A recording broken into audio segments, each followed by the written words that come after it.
Hello guys, welcome to back my YouTube channel. मैं doctor Rajesh Kumar Tiwari आज फिर उपस्थित हुआ हूँ एक नए टॉपिक के साथ। आज का हमारा टॉपिक है मैग्नेटिज्म से। ये मैग्नेटिज्म का बहुत ही इंपॉर्टेंट टॉपिक है जिसे बायो सेवर्ट लॉ के नाम से जानते हैं। आज का हमारा टॉपिक क्या है? Bio Savart law. जब किसी करंट कैरिंग कंडक्टिंग वायर में करंट पास कराते हैं तो उसके चारों ओर एक मैग्नेटिक फील्ड प्रोड्यूस हो जाती है और उसको फार्मूलेट किया। और फार्मूला जो उसका था dV equal to mu naught upon 4 pi I D L cross unit vector of position upon are square. इन 1822 से पहले ये माना जाता था कि मैग्नेटिज्म और इलेक्ट्रिसिटी अलग अलग हैं। ऑरस्टेड ने एक एक्सपेरिमेंट किया और उस एक्सपेरिमेंट में क्या देखा कि जब कंडक्टिंग वायर में करंट पास कराते हैं तो उसके चारों ओर एक मैग्नेटिक फील्ड प्रोड्यूस हो जाती है। मैग्नेटिक फील्ड प्रोड्यूस हो जाती है। उन्होंने यही बताया कि कंडक्टिंग वायर में जब करंट पास कराते हैं तो उसके चारों ओर एक मैग्नेटिक फील्ड प्रोड्यूस हो जाती है। तो यहाँ से एक नई थ्योरी ने जन्म लिया कि जब चार्ज मूव करते हैं तो उसके चारों ओर क्या होता है? मैग्नेटिक फील्ड प्रोड्यूस हो जाती है। अभी तक ये माना जाता था कि चार्ज अगर रेस्ट में है तो इलेक्ट्रिक फील्ड, लेकिन इस एक्सपेरिमेंट से यानी ऑरस्टेड के इस एक्सपेरिमेंट से ये भी पता चला कि जब इस चार्ज मूव करता है तो उसके चारों ओर क्या होता है? एक मैग्नेटिक फील्ड प्रोड्यूस हो जाती है। और इसको सिस्टमैटिक ढंग से जो है बायो सेवर्ट ने एक्सप्लेन भी किया और फार्मूला भी दिया। तो समझते हैं कि क्या था बायो सेवर्ट लॉ। देखिए, उन्होंने एक कंडक्टिंग वायर लिया जिसमें करंट पास हो सकता है और वो करंट क्या थी? आई। कोई एक पॉइंट उन्होंने सेलेक्ट किया, उस पॉइंट से आर पोजीशन पर एक पॉइंट पी ले लिया। इस वायर का एक पॉइंट, उन्होंने क्या किया, एक वायर लिया, इस वायर में करंट पास कराई और इस वायर का स्मॉल एलिमेंट सेलेक्ट कर लिया। वो स्मॉल एलिमेंट क्या था? डीएल। अब इस डीएल लेंथ से आर पोजीशन पर, ये एक तरीके से पॉइंट भी हो सकती है डीएल लेंथ, बहुत ही स्मॉल एलिमेंट लिया, आर पोजीशन पर एक पॉइंट पी ले लेते, यहां पर मैग्नेटिक फील्ड फाइंड कर लेते। यहां पर उन्होंने एक मैग्नेटिक फील्ड ऑब्जर्व की और वो डिफरेंट कंडीशन थी उनकी और डिफरेंट शेप का वायर यूज किया। तो जो उन्होंने जर्नल फार्मूला फॉर्मुलेट किया उसके बारे में हम समझते हैं। ये एक कंडक्टिंग वायर है, जब इसमें करंट पास कराई तो इसका एक स्मॉल एलिमेंट ले लिया, इस स्मॉल एलिमेंट से आर पोजीशन पे एक पॉइंट पी और उस पॉइंट पर क्या करते हैं? मैग्नेटिक फील्ड फाइंड करते हैं। अब देखिए, जो यहां पर स्मॉल वायर का जो स्मॉल एलिमेंट यानी स्मॉल लेंथ सेलेक्ट करी, वहीं से थीटा एंगल पर आर पोजीशन ले ली। क्लियर है? ये स्मॉल करंट एलिमेंट क्या होता है? स्मॉल करंट एलिमेंट क्या होता है? तो देखिए, आई तो करंट हो गई जो पूरे वायर में फ्लो हो रही है। क्लियर है? और उसका अगर हम इस वायर का कोई एक स्मॉल एलिमेंट ले लें तो उतने पोर्शन को हम नाम देते हैं स्मॉल करंट एलिमेंट, क्योंकि इतने पोर्शन में ये करंट कितनी है? आई। और देखिए, ये आई क्या है? स्केलर क्वांटिटी है, डीएल क्या है? वेक्टर क्वांटिटी है। क्योंकि डिस्प्लेसमेंट कैसी होती है? वेक्टर क्वांटिटी होती है। तो यहां पर ये करंट यहां से यहां तक मूव कर रही है इतने छोटे स्मॉल पोर्शन में, तो यहां पर डीएल हमने ले लिया, यानी ये लेंथ ले ली पूरी वायर। ये ध्यान रखिए, बायो सेवर्ट लॉ जो है पूरे वायर के लिए नहीं हुई है, वायर के लिए मैग्नेटिक फील्ड नहीं बताता है। बायो सेवर्ट लॉ पूरे वायर के लिए मैग्नेटिक फील्ड नहीं बताता, बल्कि किसके लिए बताता है? स्मॉल करंट एलिमेंट के लिए। तो आइडियल, जैसे कि हम लोग जानते हैं यहां पर P momentum equal to m into v, यानी v क्या है? वेक्टर क्वांटिटी है, m क्या है? स्केलर क्वांटिटी, लेकिन इसका प्रोडक्ट क्या आता है? वेक्टर आता है। उसी तरीके से आइडियल, I क्या है? स्केलर क्वांटिटी, dl क्या है? वेक्टर क्वांटिटी, इसका प्रोडक्ट क्या होगा? इसका प्रोडक्ट जो होगा यानी आइडियल आई डी एल का प्रोडक्ट क्या होगा, वेक्टर। यानी ये क्या है, एक वेक्टर क्वांटिटी है। क्लियर है, ये एक वेक्टर क्वांटिटी है। जैसे कि हमने आपको मोमेंटम का केस दिखाया, या हम फोर्स का भी केस समझ सकते हैं। फोर्स इक्वल टू क्या होता है, एम ए, एम क्या स्केलर है, ए क्या है वेक्टर क्वांटिटी। उसी तरीके से ये है। यहां पर उन्होंने जो फार्मूलेट किया, यानी आइडियल के लिए आर पोजीशन पर जो मैग्नेटिक फील्ड का फार्मूला निकाला, वो फार्मूला दिया उन्होंने, dv equal to mu naught upon 4 pi I D L cross unit vector of position upon are square. Clear है। तो आप देखिए एग्जाम में आपको कैसे लिखना होगा। तो देखिए हेडिंग डालेंगे Biot Savart law, a current carrying conducting wire produce a magnetic field around wire. ये तो ऑरस्टेड ने भी बताया था, और यही चीज बायो-सेवर्ट ने भी बताया। Suppose the current I is flowing in a conducting wire of any shape, कोई भी शेप का हो सकता है, इसीलिए इसको टेढ़ा मेढ़ा बना दिया गया। And there is small current element ideal of length dl, यानी जो वायर की लेंथ l है उसका एक स्मॉल एलिमेंट सेलेक्ट कर लिया dl, और उसमें जो करंट पास हो रही है उसी को नाम दिया गया small current element. According to Biot Savart law magnetic field intensity, और उसकी पी पॉइंट पर मैग्नेटिक फील्ड इंटेंसिटी क्या होगी। देखिए इस वायर में जब करंट पास कराते हैं तो इसके चारों ओर मैग्नेटिक फील्ड प्रोड्यूस होती है।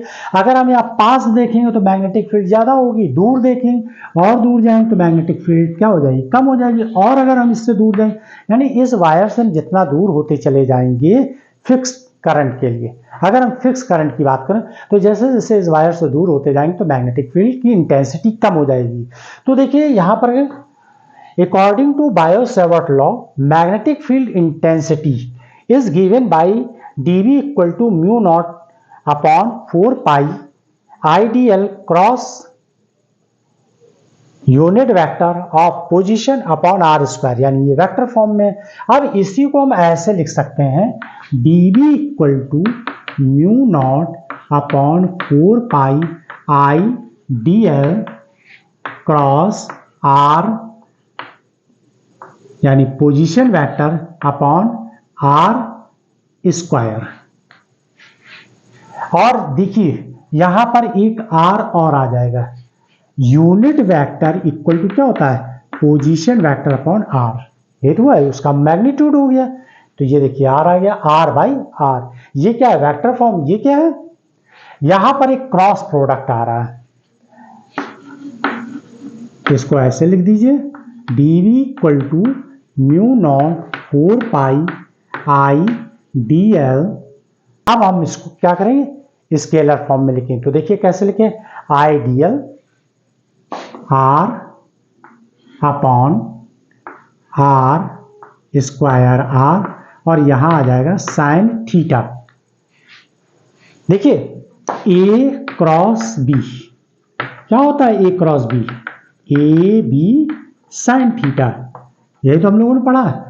दो वेक्टर का क्रॉस प्रोडक्ट क्या होता है, ए बी साइन थीटा। देखिए यहाँ क्रॉस लगा कि नहीं लगा, तो डीएल क्रॉस आर, इसका प्रोडक्ट क्या है, डीएल आर साइन थीटा। और ये आर स्क्वायर आर, यानी ये क्यूब कर सकते थे लेकिन मैंने कैंसिल कर दिया। और यहाँ पर d v equal to mu naught upon 4 pi I D L sine theta upon are square. Biot Savart ने स्मॉल एलिमेंट के लिए मैग्नेटिक फील्ड के बारे में बताया था, लेकिन अगर हमें पूरे वायर की फील्ड फाइंड करनी है तो उसको कैसे लिखेंगे, B equal to integration dB, यानी कि ये वायर छोटे छोटे स्मॉल एलिमेंट से मिलकर बना हुआ है और करंट इसमें कंटिन्यूअस पास हो रही है। इसीलिए यहाँ पर हम क्या करेंगे, इंटीग्रेशन लेंगे। इंटीग्रेशन लेंगे हम, समेशन नहीं लेंगे, ये वाला नहीं यूज करेंगे। इसमें समेशन के लिए दो फार्मूले यूज करे जाते हैं, एक सिग्मा और दूसरा इंटीग्रेशन। जब कंटिन्यूअस होता है तब हम ये वाला फार्मूला यूज करते हैं। तो इंटीग्रेशन dB इक्वल टू कितना हो जाएगा, म्यू नॉट अपॉन 4 पाई, ये तो कांस्टेंट वैल्यू इधर बाहर कर दी, I D L sine theta upon are square. चाहे तो आप इंटीग्रेशन यहाँ लगा दिए, उससे कोई फर्क नहीं पड़ता। तो ये फार्मूला आ जाएगा B equal to mu naught upon 4 pi integration i D L sine theta upon are square. ऐसे निकाल सकते हैं। इसकी यूनिट होती है newton by ampere into metre, ये इसकी यूनिट होती है। यहाँ पर म्यू क्या है, म्यू जो है परमिबिलिटी है। यहाँ पर म्यू क्या है, permeability of free space, permeability. आप इसे वैक्यूम एयर में भी मान सकते हैं, वैक्यूम एयर के लिए भी इसे मान सकते हैं।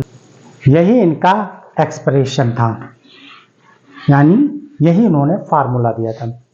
कुछ इंपॉर्टेंट पॉइंट, इसका डायरेक्शन कैसे हम डिसाइड करेंगे, इसको हम 3 तरीके से इसका डायरेक्शन डिफाइन कर सकते हैं।